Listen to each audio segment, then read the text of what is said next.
आज 11 दिन पूरे हो गए हैं प्रदेश की भीषणतम गैस त्रासदी यानी घूंघरा गैस सिलेंडर त्रासदी को। 8 दिसंबर के शुभ दिन को सुरेंद्र सिंह की बारात रवाना होनी थी। सगत सिंह का घर सजा धजा था, लेकिन उस क्षण क्या होना था ये कोई नहीं जानता था। गैस सिलेंडर से विस्फोट होता है, घर आग का गोला बन जाता है और 60 से अधिक लोग घायल हो जाते हैं। उस वक्त किसी को नहीं पता था कि कितने बचेंगे कितने नहीं, लेकिन जिसने भी सुना उनकी ईश्वर से एक ही प्रार्थना थी कि सब जल्द से जल्द स्वस्थ हो जाए। पहले दिन मृतकों की संख्या 2 थी, लेकिन फिर मृतकों की संख्या रुकने का नाम नहीं ले रही थी। 2, फिर 4, फिर 8 से 18। ये जिसने भी सुना, जिसने देखा, जिसने पढ़ा, उन सबको डर लगने लगा अपने खुद के घर के अंदर के गैस सिलेंडर से।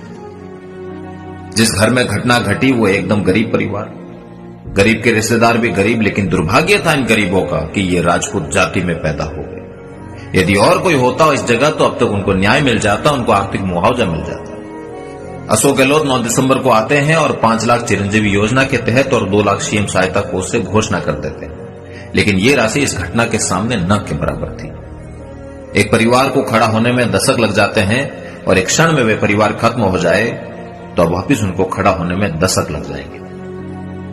पीड़ित परिवारों की हालात ना आप सुन सकते हैं और ना ही आप देख सकते हैं। सुनील सेन दूल्हे को तैयार करने आता है, कैमरामैन शादी के वो पल कैद करने आता है जिसे ताम्र लोग संजोग कर रखते हैं।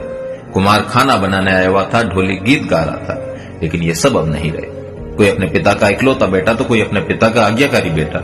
सुनील सेन के पिता तो पिछले कई सालों से बीमारी की वजह से पागल है। अभी कुछ महीनों पहले थोड़ा सुधार हुआ, लेकिन अब फिर से वही हालत। सुरेंद्र सिंह दूल्हे का मौसेरा भाई चौक पोखरण से अपने भाई की शादी में आता है, लेकिन जब ये घटना घटी तो तुरंत भागा, घर में महिलाओं और बच्चों को बाहर निकाला। सुनील और सुरेंद्र ने मिलकर लगभग 15 से 16 लोगों को घर से बाहर निकाला, लेकिन खुद को नहीं बचा पाए। इन मौतों की चित्कार के बीच न जाने कितनों ने अपनों को खोया, लेकिन तंत्र की तंद्रा अब भी भंग नहीं हुई। कुछ सवाल इन मौतों की चित्कार सुनकर ठिठक कर खड़े हो गए थे, वे अब तक वहीं खड़े हैं। विधायक, पूर्व विधायक, संसद, मुख्यमंत्री, प्रशासन, गैस एजेंसी, सबसे सवाल होते हैं। क्या वर्तमान विधायक मुख्यमंत्री के ऊपर दबाव नहीं बना सकते? अन्य प्रकरण में तो वहां के विधायक इस्तीफा देने को तैयार हो जाते हैं। पूर्व विधायक 3 बार विधायक रह चुके हैं, लेकिन सहायता करते हैं 50,000 की। 55 पीड़ितों के हिसाब से एक को आते हैं 900 रुपए। क्या 900 रुपए में उनका एक दिन भी निकल पाएगा? सांसद महोदय आते हैं अस्पताल, लेकिन कोई आर्थिक सहायता नहीं करते। जिला कलेक्टर 7 दिन बाद जाते हैं घटनास्थल का जायजा लेने।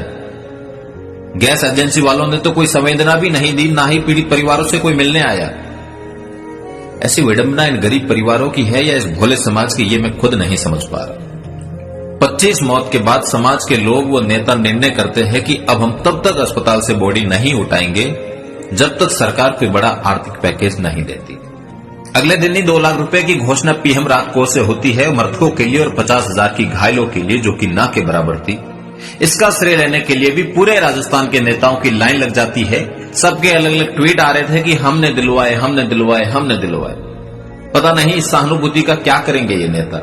आखिर ये इतना सब कुछ होने के बाद समाज के नेता निर्णय लेते हैं कि जोधपुर में 18 दिसंबर को विशाल जन आक्रोश रैली निकालेंगे, जिससे सरकार को हम झुकाने का प्रयास करेंगे।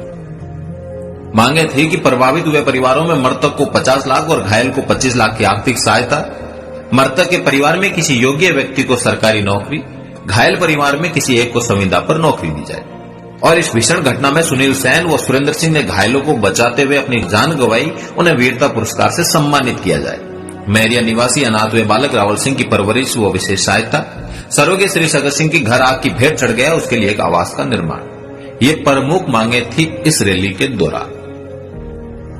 इससे एक रात पहले तक अशोक गहलोत द्वारा विधायक जी को यह बात बता दी जाती है कि 17 लाख तक की आर्थिक सहायता की जा सकती है, जो कुछ इस प्रकार से थी: 2 लाख सीएम राहत कोष, 2 लाख पीएम राहत कोष, 5 लाख चिरंजीवी स्वास्थ्य बीमा योजना के तहत जो एक परिवार में एक को मिलता है, 2 लाख गैस कंपनी द्वारा दिए जाएंगे और 6 लाख गैस एजेंसी द्वारा बीमा क्लेम हेतु प्रयास किए जाएंगे। इसकी कोई गारंटी नहीं है, प्रयास किए जाएंगे। इसके बाद समाज के नेताओं का कहना था कि यह हमें मंजूर नहीं है, पीड़ित परिवारों को न्याय नहीं मिला इससे, इसीलिए विशाल जन आक्रोश रैली का निकालना तय है। सर्व समाज के लोगों को एक उम्मीद मिलती है कि कल हम एक लड़ाई लड़ेंगे और जरूर जीतेंगे। बस यूनियन द्वारा लाखों रुपए खर्च कर सभी बस फ्री कर दी जाती है जो भी इस रैली में आना चाहे उनके लिए। हजारों लोग जोधपुर पीड़ित परिवारों को न्याय दिलाने के लिए आते हैं। रैली अस्पताल से कलेक्ट्रेट पहुंचती है। अपनी मांगों के साथ सुबह 11 से शाम के 8 बज जाते हैं। 18 साल के युवा तो 80 साल के बुजुर्ग भी हिस्सा बनते हैं। सभी नेता मौजूद रहते हैं। अंदर जाते हैं, अधिकारियों से बात करते हैं, बाहर आते हैं और कहा जाता है कि धरना प्रदर्शन खत्म किया जाता है और पीड़ित परिवारों को 17-17 लाख रुपए दिए जाएंगे। ये वही 17 लाख जो मैंने आपको पहले बताया। 2 लाख सीएम कोष से, 2 लाख पीएम कोष से, 5 लाख चिरंजीवी स्वास्थ्य बीमा योजना के तहत, 2 लाख गैस कंपनी द्वारा और 6 लाख गैस एजेंसी द्वारा बीमा क्लेम के प्रयास किए जाएंगे। यदि इस पर ही सहमति करनी थी तो फिर यह हजारों लोगों को क्यों बुलाया गया, लाखों का खर्चा क्यों किया गया? इतने रुपए तो समाज ने इकट्ठे कर रखे थे। हम लोग सरकार से लड़ने आए थे, फिर इन नेताओं पर ऐसी क्या आफत आई कि इन्हें इस बात पर समझौता करना पड़ा। यही लाखों रुपए मेरे समाज के लोग यहां नहीं खर्च करके सीधा पीड़ित परिवारों को देते तो और सही रहता। शेरगढ़ के पूर्व विधायक बाबू सिंह राठौड़ आकर कहते हैं कि मैंने राजेंद्र राठौड़ से बात की है और उनसे चर्चा करने के बाद ही निर्णय लिया है कि जब हमारी सरकार आएगी, यानी कि जब भाजपा की सरकार आएगी तो उनको नौकरी दे दी जाएगी। इस बात की क्या गारंटी है कि उनकी ही सरकार आएगी? सरकार आ भी जाती है तो उसकी क्या जिम्मेवारी की नौकरी देंगे ही देंगे।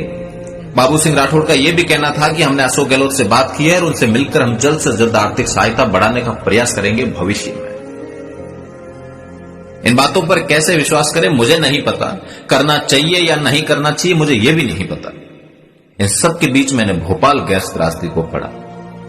उस त्रासदी में लगभग 15,000 लोग मारे गए थे। विश्व की सबसे बड़ी गैस त्रासदी थी वो। लेकिन आज भी उन पीड़ित परिवारों के सदस्य न्याय की लड़ाई लड़ रहे हैं न्यायालय के अंदर। आज भी उनको आर्थिक मुआवजा नहीं मिला है। ये भारत की न्याय व्यवस्था पर कितने बड़े सवाल खड़े करता है। हम नहीं जानते कि कौन किसके कहने से दबा या क्या दबा। हम नहीं जानते क्यों इन पीड़ित परिवारों की न्याय की लड़ाई को रोक दिया गया। प्रश्न के उत्तर जहां से आने थे वहां चुप्पी के ताले लगे हुए थे। न्याय की बात तो कौन करे। अब जो लोग जिंदा बच गए हैं अपने सीने में वो दफन करेंगे मंजर और पीढ़ी दर पीढ़ी सौंपेंगे। गरीब बेचारा कानून से डरता है, आमिर हमेशा कानून से खेलता है। लेकिन ये राजनीति इसका दुरुपयोग करती है जिसकी कीमत ये कौम भरती है। मेरी कौम सच में बहुत भोली है। कोई इसका सगा नहीं होता, यहां तक कि इसका अपना भी सगा नहीं होता। मुझे नहीं पता इन पीड़ित परिवारों को कब न्याय मिलेगा। मेरे समाज के भामाशाहों ने बहुत सारा पैसा दिया है,